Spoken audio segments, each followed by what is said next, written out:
My current event for today would be focusing on the attack on the Minervagracht. I'm not entirely sure how to pronounce it, so my apologies. But starting off, just some history about the specific vessel. The type of vessel is a general cargo vessel. The flag is Netherlands. The owner and operator is Billienthoff. I'm not going to even try to pronounce that, but it was built in 2011. The dimensions of this vessel is 142 meters in length and 19 meters in width. The tonnage was 9,524. Cargo handling. Essentially, this vessel is equipped with 3 heavy lift cranes on the starboard side, each with a capacity of 80 tons.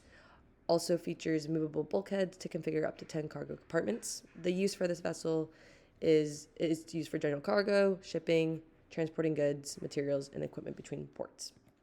So the first attack on this vessel occurred September 23rd, 2025 at 3:20 in the morning. Where this occurred was in the Gulf of Aden, around 120 nautical miles east of the port city of Aden, Yemen. What specifically was this attack? The Dutch vessel reported a splash and explosion about 2 nautical miles away from it. Luckily, there was no casualties on board for the vessel and the crew. Everyone was safe.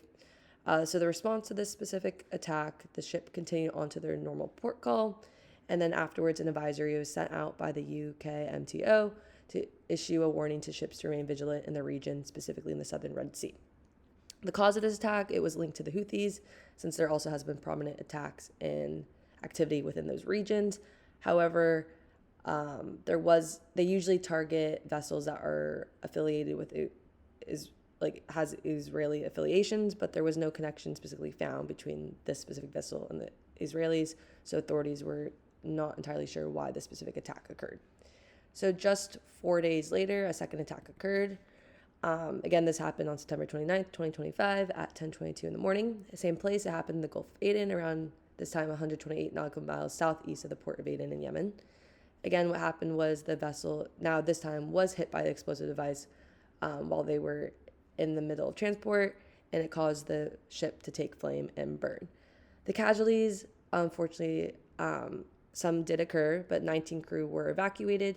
2 seafarers were injured. One seriously was injured and transferred to Djibouti, I think is how you pronounce it. And then the other was in stable condition and was able to remain on board with other evacuees. So the response, EU and naval vessels undertook a rescue operation by helicopter to evacuate these 9 crew from the burning ship. The company later on contacted families, authorities, and the public, releasing statements about this specific event. Again, further investigations did take place, and Houthi activity, or the Houthis were linked to this attack, even though they didn't specifically said that they did this. Again, they are known for targeting vessels with this Israeli affiliation, so again, authorities were a little confused because they weren't able to find that link in this specific vessel, but they did believe that this attack occurred from the Houthis. Thank you.